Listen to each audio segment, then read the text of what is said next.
Check bouncing கேஸில் ஒரு டைரக்டரை அக்யூஸ்டாக சேர்க்கணும் அப்படின்னா அதுக்கு என்ன கிரைட்டீரியா இருக்குது? ஒரு கம்பெனி சார்பாக செக் இஷ்யூ பண்ணால் உடனே அதுக்கு டைரக்டராக இஷ்யூ பண்ணிடலாமா? அந்த ஆக்ட் என்ன சொல்லுது? இப்போ அந்த செக்ஷன் 141 ஆஃப் இதில் வந்து கம்பெனிஸில் in-charge of the affairs of the company அந்த வெர்பாட்டிம் டெக்ஸ்ட் கொண்டிருக்க வார்த்தையை யூஸ் பண்ணால் மட்டும்தான் அந்த கேஸை போட முடியுமா? இல்லை இதை பற்றி லேட்டஸ்ட்டாக வந்து சுப்ரீம் கோர்ட் என்ன சொல்லுது? இதை தான் இந்த வீடியோ பார்க்குறோம். வணக்கம், நான் உங்கள் ரசியா கலீம். இப்போ லேட்டஸ்ட்டாக வந்து சுப்ரீம் கோர்ட் ஜட்ஜ்மெண்ட் வந்து பார்த்தீங்கன்னா HDFC bank versus State of Maharashtra and அதர்ஸ்ன்ற வழக்கில் வந்து என்ன ஆச்சு அப்படின்னு சொல்லி பார்த்தீங்கன்னா, வந்து இந்த ஒரு கம்பெனி சார்பாக வந்து கிரெடிட் ஃபெசிலிட்டிஸ் வாங்குறாங்க 2014. ஸோ அந்த கிரெடிட் ஃபெசிலிட்டிஸ் அப்படியே பார்த்தீங்கன்னா அது இன்க்ரீஸ் ஆகி வந்து 2016 ஒரு 7-8 crores கிட்ட வந்துடுது. ஸோ அந்த சமயத்தில் வந்து அந்த கம்பெனியை பொறுத்த வரைக்கும் பார்த்தீங்கன்னா டைரக்டர்ஸ் வந்து பார்த்தீங்கன்னா ஒரு மேடம் இருக்காங்க, அவங்க 2 டாட்டர்ஸும் கூட அதில் டைரக்டர்ஸாக இருக்காங்க. ஸோ இந்த மாதிரி சமயத்தில் அவங்க வந்து HDFC பேங்க் வந்து அவங்க மேலே ஒரு செக்கு கொடுத்த செக்யூரிட்டி செக்கை ஃபில்அப் பண்ணி கேஸ் ஃபைல் பண்ணிடுறாங்க. இந்த ஃபைல் பண்ண இடத்துல வந்து அந்த கேஸ் ஃபைல் பண்ணி அந்த டைரக்டரையும் பார்ட்டியாக சேர்த்துறாங்க. செக் வந்து டைரக்டர் இஷ்யூ பண்ணல, அந்த செக் இஷ்யூ பண்ணுறது வந்து வேற ஆள் தான் இஷ்யூ பண்ணுறாங்க. பட் டைரக்டரை வந்து அவங்களே பார்ட்டியாக சேர்த்துறாங்க. ஸோ அதுக்கு மேலே வந்து பார்த்திங்கன்னா ஹைகோர்ட்டில் மகாராஷ்டிரா ஹைகோர்ட், அதாவது பாம்பே ஹைகோர்ட்டில் வந்து குவாஷ் போடும்போது இந்த கேஸை வந்து ஹைகோர்ட் வந்து குவாஷ் பண்ணிடுறாங்க. அவங்க சொல்கிற என்ன ரூல்ஸ் என்னன்னு சொன்னீங்கன்னா, இதில் வந்து இந்த ஒரு டைரக்டரை பார்ட்டியாச்சாங்கன்னா அவங்க வந்து அந்த is incharge of the affairs of the company அப்படின்ற வார்த்தையை அந்த கம்ப்ளைண்ட்டில் சொல்லலை. அவங்க அவங்களுடைய வந்து ஒரு வைக்கேரியஸ் லைபிலிட்டி, அதாவது வந்து ஒரு கம்பெனி கொடுத்த செக்கை வந்து டைரக்டர் மேலே போடணும் அப்படின்னா அந்த டைரக்டர் வந்து he's in charge of the affairs of the company, he's active playing role அப்படின்ற வார்த்தையை அந்த கம்ப்ளைண்ட்டில் மென்ஷன் பண்ணல. ஸோ அதனால இதை குவாஷ் பண்ணுறோம் அப்படின்னு சொல்லிட்டு அந்த கேஸை குவாஷ் பண்ணிடுறாங்க.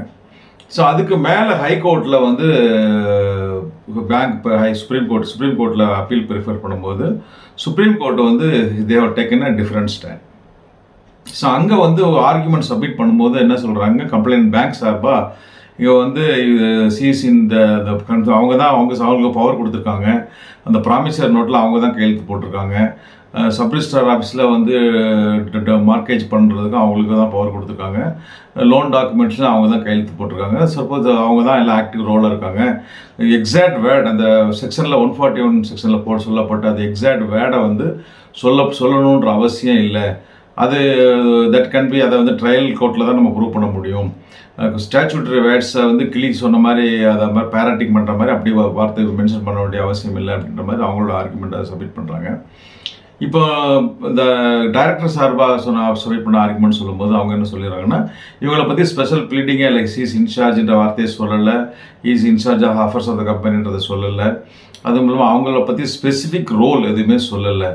அந்த மாதிரி சமயத்தில் வந்து வேறு 2-3 ஜட்ஜ்மெண்ட்டை காமிச்சு இதை மாதிரி அவங்கள பற்றி ஸ்பெசிஃபிக் அலிகேஷன் இல்லாத சொன்னதுனால அவங்களுக்கு எதிராக கேஸ் நாட் மெயின்டைனபிள், தான் இட்ஸ் பி குவாஸ்ட் அப்படின்ற மாதிரி சொல்கிறாங்க, ஆர்குமெண்ட் சப்மிட் பண்ணுறாங்க. ஸோ இது ரெண்டுத்தையும் கேட்ட வந்து சுப்ரீம் கோர்ட் லேட்டஸ்ட் ஜட்ஜ்மெண்ட் வந்து 2025 வந்து அது என்ன ஜட்ஜ்மெண்ட்டு, இந்த சைட்டேஷன் தான் இந்த டிஸ்கிரிப்ஷன் சொல்கிறேன். அதில் அவங்க வந்து என்ன சொல்கிறாங்கன்னா, இந்த செக்ஷன் 141 சொல்லப்பட்ட அது எக்ஸாக்ட் வேர்டை கம்ப்ளைண்ட்டில் மென்ஷன் பண்ணணுன்ற அவசியம் கிடையாது. இப்போ அவங்களோட ரோல் வந்து ஒரு கம்பெனியோட கண்ட்ரோல் பண்ணுற அளவுக்கு கண்ட்ரோல் பண்ணுற அளவுக்கு ஒரு முக்கியமான ரோலில் இருந்தாலே போதும். அவங்களும் தே ஆர் ஆல்சோ லைபிள். அவங்களோட ரோல் என்ன அப்படின்றது வந்து that can be decided only at the time of ட்ரையலில் தான் பார்க்க முடியுமே தவிர இப்போதைக்கு இடையில பார்க்க முடியாது. இப்போ வந்து அதை வந்து அந்த அவங்களோட எக்ஸாக்ட் ரோல் என்னன்றது அக்யூஸ் தான் தெரியும். That they have to prove only at the time of trial. Quashing பண்ணுற செயலை வந்து எடுக்க முடியாது. எக்ஸாக்ட் வேர்டை வந்து சொல்லாதனால அந்த கம்ப்ளைண்ட்டை குவாஷ் பண்ணணும் அப்படின்னு சொல்லி மகாராஷ்டிரா பாம்பே ஹைகோர்ட் சொன்ன ரூலிங்ஸ் இஸ் நாட் கரெக்டு. அது வந்து அவங்க கம்பெனியோட கண்ட்ரோல் பண்ணுற அளவுக்கு ரோல் இருக்குது அப்படின்றத சொல்லியிருந்தால் கூட போதும். அப்படின்றதுனால அந்த கேஸை வந்து குவாஷ் பண்ணதை கேன்சல் பண்ணி ஜட்ஜ்மெண்ட் பண்ணி பேங்க்குக்கு ஃபேவரபுளாக இந்த ஜட்ஜ்மெண்ட் கொடுத்துருக்காங்க.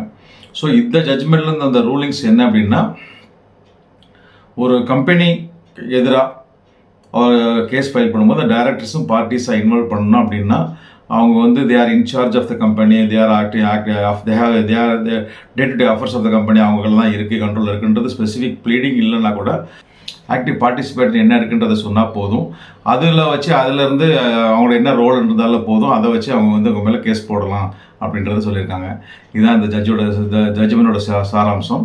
தொடர்ந்து நம்ம வீடியோ வைப்பாங்க. ரசியாக் லா டியூப், ரசியாக் சட்டமுறை 2 டியூப் சேனல் இருக்குது. தொடர்ந்து வீடியோ பார்த்து உங்களுக்கு நாலேஜை பிரிச்சுக்குங்க. அதையும் தொடர்ந்து உங்களுக்கு ஏதாவது சந்தேகம் வந்தால் அந்த நம்பரை கான்டாக்ட் பண்ணுங்கள். இஃப் டைம் பர்மிட்ஸ் உங்களுக்கு தேவையான சட்ட ஆலோசனைகளையோ லீகல் அட்வைஸையோ உங்களுக்கு கொடுக்குறேன். உங்களுக்கு சந்தேகங்களை தீர்த்து வைக்கிறேன். அடுத்த டாப்பிக்கில் உங்களை பார்க்குறேன். அதுவரை உங்களிடமிருந்து விடைபெறுவது உங்களில் ஒருவன் ரசியாக் அலி. நன்றி, வணக்கம்.